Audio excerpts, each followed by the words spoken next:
Bonjour à toutes et tous. Je suis Stéphane Baudier, le directeur général de l'ACPM. L'ACPM a deux métiers qui sont plutôt basés sur le présent que sur la prévision. Notre premier métier, nous sommes le tiers de confiance.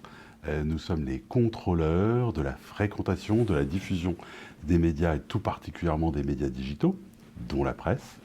Deuxième métier, nous sommes les maîtres d'œuvre de la mesure d'audience des marques de presse. Donc nos métiers, comme je le disais, sont basés sur le présent. Cependant, comme nous travaillons avec un peu plus de 1800 entreprises médias en France, que ce soit des éditeurs, des agences, des annonceurs, c'est sûr qu'on a une petite faculté, un petit savoir-faire à travailler à des prévisions.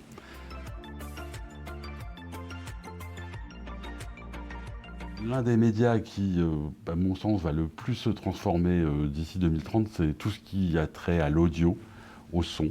Bien sûr, on a entendu une progression des podcasts, des web radios, mais c'est toute la manière dont les Français consomment le son et plus particulièrement dont ils consomment la radio qui va être bouleversée. Deuxième média donc, qui va poursuivre sa transformation, c'est tout ce qui est télé. Aujourd'hui, le digital à la maison, on ne peut pas ne pas avoir de Wi-Fi comme on ne peut pas ne pas avoir d'électricité. Nos télévisions, la TNT va bien entendu disparaître et les télévisions, en fait, ou plutôt les messages vidéo, vont, dans le cadre du foyer, là aussi être totalement transformés puisque nos télévisions sont de vrais écrans digitaux et donc d'autres consommations. Bien entendu, les plateformes vont se développer, de nouvelles plateformes vont apparaître, des chaînes vont peut-être disparaître, puisque nos télés ne seront plus de vieilles télés, seront des écrans au même titre que nos tablettes ou nos PC. Aujourd'hui, la presse est l'un des médias qui s'est le plus digitalisé. Plus de 70% des Français consomment la presse en digital. Cette progression va continuer. On peut, a priori, prévoir 85-90% des Français qui consommeront la presse en digital. Cependant, il va rester de la presse papier, et en particulier dans tout ce qui est presse passion.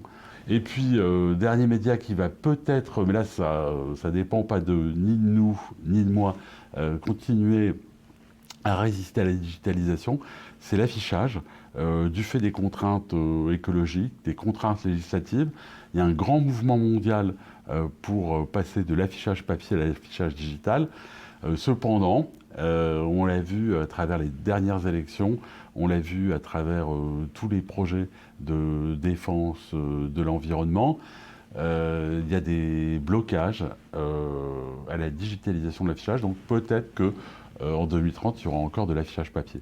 Alors quand tous les médias sont digitaux, ça va bien entendu avoir des implications fondamentales en matière d'achat d'espace. L'accélération technologique, la capacité à traiter encore plus de data encore plus vite, peut laisser imaginer qu'en 2030, on aura des dashboards où, au jour le jour, on verra comment fonctionnent les campagnes sur tous les médias.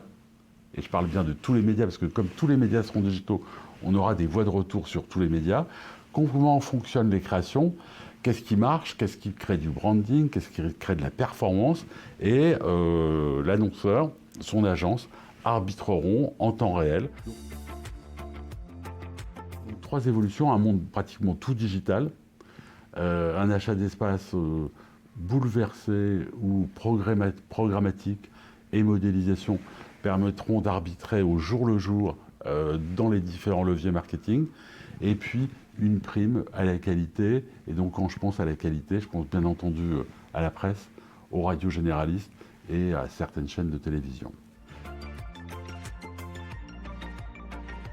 Alors, il y a à la fois ceux qui vont émerger et ceux qui ne vont pas disparaître, mais qui vont être transformés. De nouvelles plateformes, de nouvelles offres. Donc là, au cours des dernières années, le succès de Pinterest, d'Instagram, de TikTok, ça va continuer. De nouveaux génies vont développer de nouvelles offres, toujours des offres à vision mondiale qui permettront d'assurer très très vite le volume nécessaire au développement. Donc ça va continuer. On va voir apparaître de nouvelles expériences où le consommateur sera encore plus engagé, mais toujours avec à côté des médias de qualité, et en particulier la presse, qui vont continuer à exister.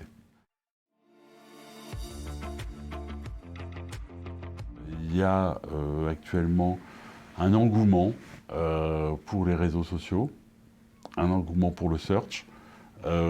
Cet engouement est pour partie naturel parce que ces réseaux sociaux ont pris une importance très très importante en moins de 20 ans. Cependant, à trop regarder la nouveauté, on oublie ce qui marche, et ce qui marche parfois depuis 50, 100 ans, 150 ans.